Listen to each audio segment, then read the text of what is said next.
Yes, greetings everyone. It is my pleasure to come to you on this screencast, which is on behalf of the Center for Organization Leadership and Development. And I will be discussing on this screencast the issue of expository writing, which reinforces one of our strategic objectives, which is to strengthen and share knowledge, know-how, and best practices in the field of organization development. And this is also supported by one of the defining values that guide our operations, our delivery, and our engagement with all our stakeholders. And this value is igniting insightful organization development conversations that strengthen synergies and collaboration among OD practitioners and organizations in that respect. So the issue of expository writing to us is central to everything that we engage in. And as such, we encourage those whom we engage with to enter into such candid conversations that will ensure we write to advance the organization development field in that respect. And it is against this background that we focus our activities on expository writing, and we encourage all our learners and our stakeholders to partner with us in terms of producing articles that are critical to address issues that are pertinent to the field of organization development and advancing this particular field in that respect. So I am going to be using these slides to take you through the process of expository writing, which is also referred to as an information paper. And the main focus of expository writing is on the how and why of writing. You have an idea, you have a topic that you need to share, and what should come out of it are those insightful conversations, those insightful ideas that are informed with our strategic focus on enhancing foresight, oversight, and using the hindsight that we will be having in writing these particular articles and materials. And at times, we also make use of expository writing in giving organization development feedback after being engaged in a certain activity. And it is essential to focus at the essence of this approach to writing, which addresses the pertinent issues in any article or material that you'll be putting across.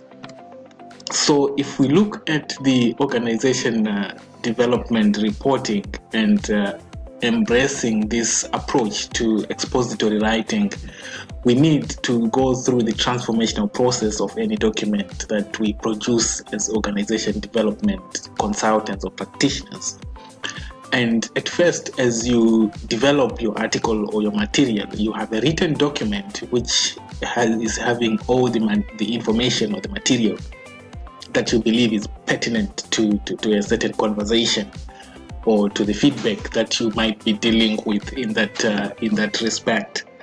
And document will then proceed into an information paper, which we are actually covering now in terms of expository writing.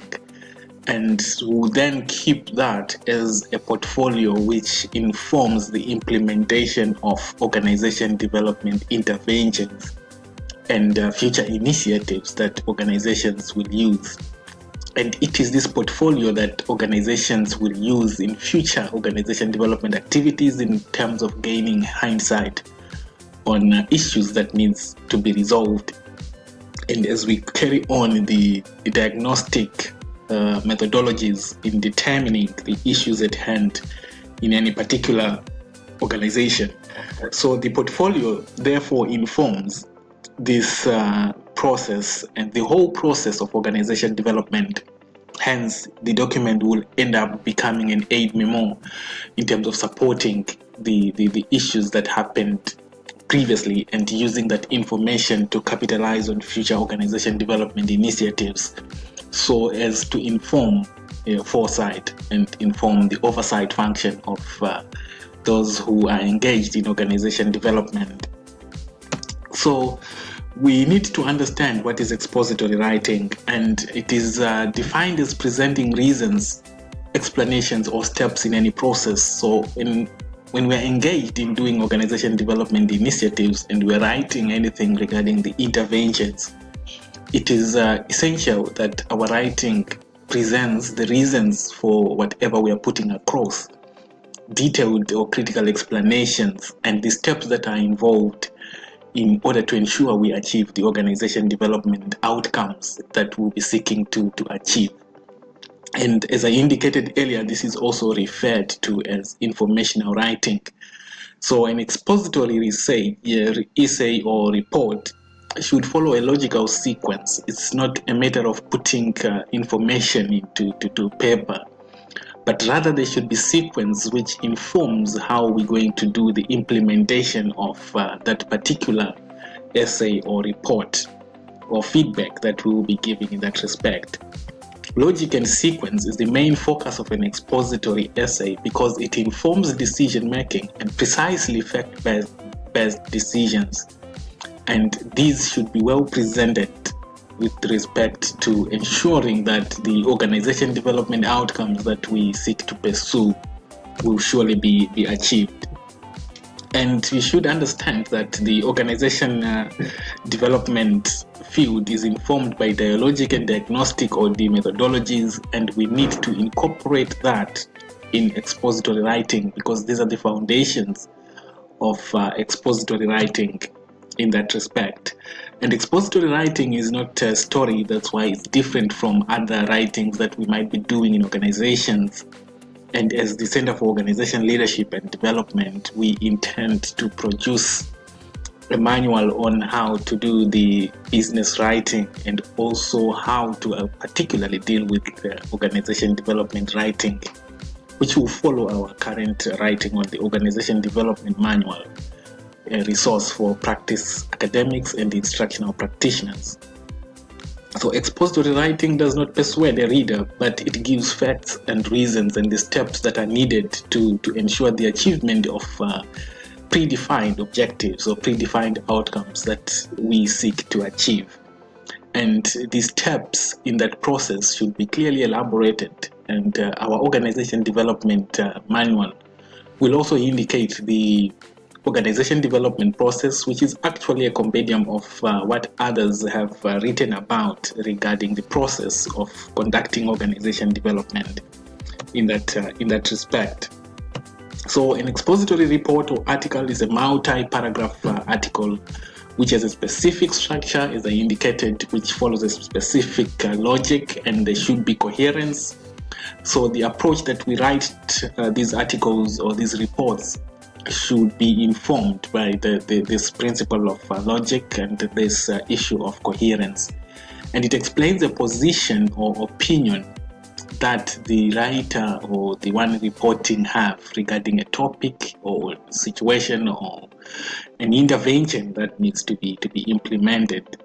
Hence, we take it in respect to igniting insightful or the conversations, because it is based on these positions and opinions that we get to be informed regarding what needs to be done to ensure organizational effectiveness is achieved.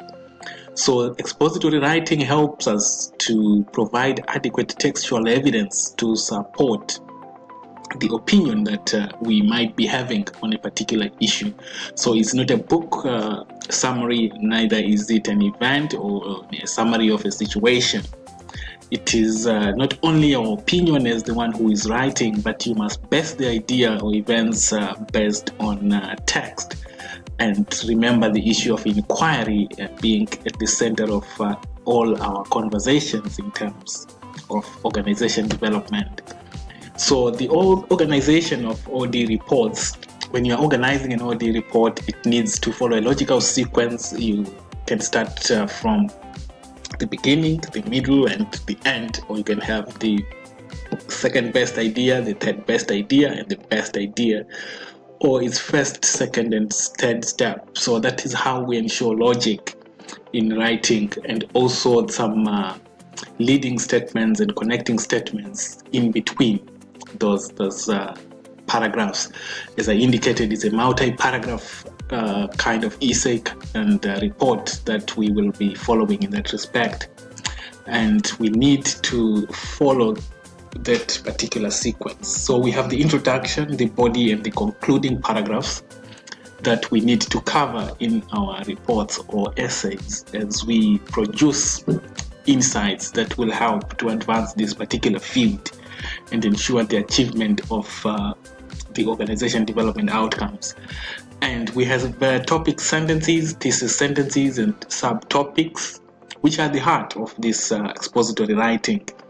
In the thesis sentence is a statement discussing the topic of your paper or your report. And we have the subtopics, which are the main ideas that support your thesis, your submission. And then we have topic sentences, which is a statement that discusses the topic of each paragraph. So each paragraph should be informed by a certain idea that you need to be following or to put across.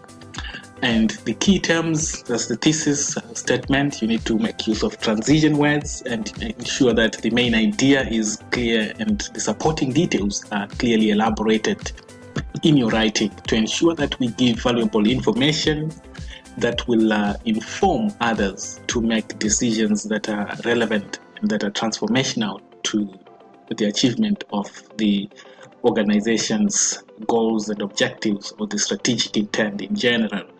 So we have an introductory paragraph, we have the body paragraphs and subtopics, and we have a concluding paragraph, and everything should be clearly laid down in that respect. So expository writing, introduction of an expository paper should include the main idea and what the report is all about. The main reasons supporting this main idea should also be included in the introduction, and it should capture the reader to gain interest in this particular paper or report. That's why we focus on it igniting insightful OT conversations and strengthening synergies and collaboration among practitioners as people go through the articles, the reports that we will be writing. That element of strengthening synergies and collaboration should exist, and it will help us to achieve one of our defining values, which is maximizing the potential of individuals, work groups, and organizations in that respect. And the thesis statement can be first in the paragraph, last in the paragraph, or it can be implied throughout the paragraph, but make sure it's crystal clear what exactly your thesis statement will be. So we have an inverted pyramid which you can use in terms of your introductory paragraph, and you have to cater for these particular elements, which I'm not going to tackle at this moment in time because of the time limitations. And the introduction is indicated earlier on. It should hook your reader with a question, a quote, or short anecdote, or personal experience statement that ensure that we ignite those insightful conversations. And the body paragraphs should have the purpose of the paragraph and the different elements as indicated earlier. The topic sentences and the textual evidence should actually be included in your body paragraphs. And to support your topic sentence, it is important that you use direct quotations, specific textual details, and strong explanations, because this field requires much information. It relies on information for us to make informed decisions. So we need explanation of evidence, conclusion, or transition sentences should also be included in our writing. And I'm not going to cover the topic sentence, the textual evidence, which we can go through in the material that will be shared to you with respect to this particular element. So the expository writing informs most of our conversations, and we need to ensure we have these evidences and examples and explanations and a clear elaboration of whatever needs to be discussed in that respect. So this in a nutshell is an introduction to expository writing and the components that we need to include in our organization development essays, reports, and feedbacks. I thank you. See you on the next.